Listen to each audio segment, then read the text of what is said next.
Yes, ma'am. What's your name? Hello, my name's Ayo. Say again? Ayo. Ayo. Nice to meet you. It's a question about suffering. How do you answer a question if someone asks you, if there is a God, why is there so much suffering in the world?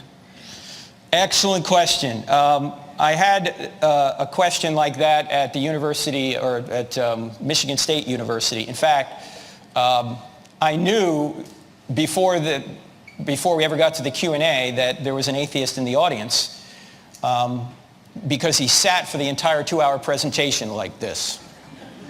And I had some pretty good jokes in there. And he didn't crack a smile once. So I knew that when the Q&A came up, that there was going to be some trouble. So I said, are there any questions? And his hand shot up right away. I said, yes, sir. He said, if there is a good God, why doesn't he stop all the evil in the world? I said, sir, that is an excellent question. Maybe because if he did, he might start with you and me, because we do evil every day. You ever notice that? We're always complaining about somebody else doing evil. Why don't you stop him? Why don't you stop her? We never think of ourselves. If God wanted to stop all the evil in the world, he might start with us.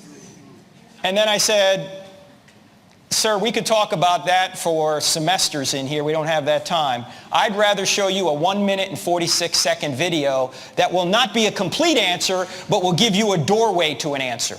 So I'm going to show you the video now, the video I showed him, and then we'll go from there. You guys ready? Yes. Okay, let's make sure I got the right video here. Are you ready? You got to pay attention. There's a lot going on in 1 minute 46. Here we go. Is God good?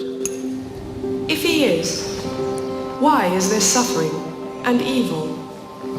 Let's assume for the moment that God is all-powerful. This means that God can do anything that is logically possible. So he can create galaxies and subatomic particles and rainforests and you.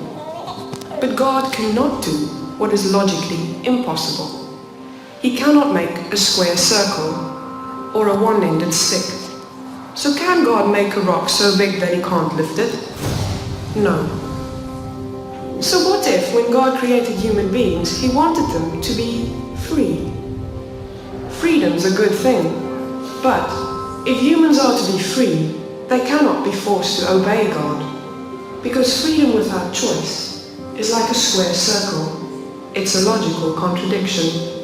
No choice, no freedom. God didn't want robots. He wanted real people.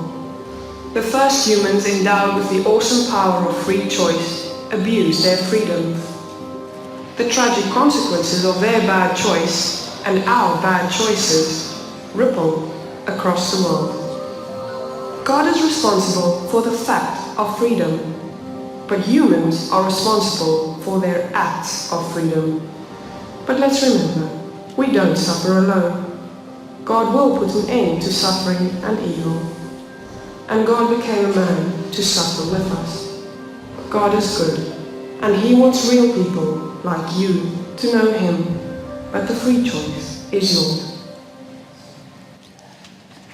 Now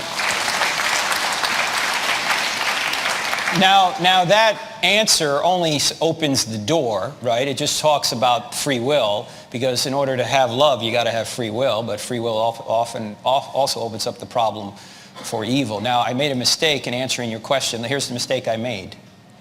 Normally, well, there's really two answers to this question. Well, there's a lot of answers, but there's two categories of answers. The question I should have asked you back is, why do you ask the question?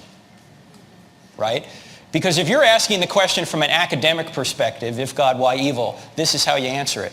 But if you're asking the question from, you've just experienced a personal tragedy, this is not how to answer it. Right? You don't need a philosopher, you need a pastor. Cool.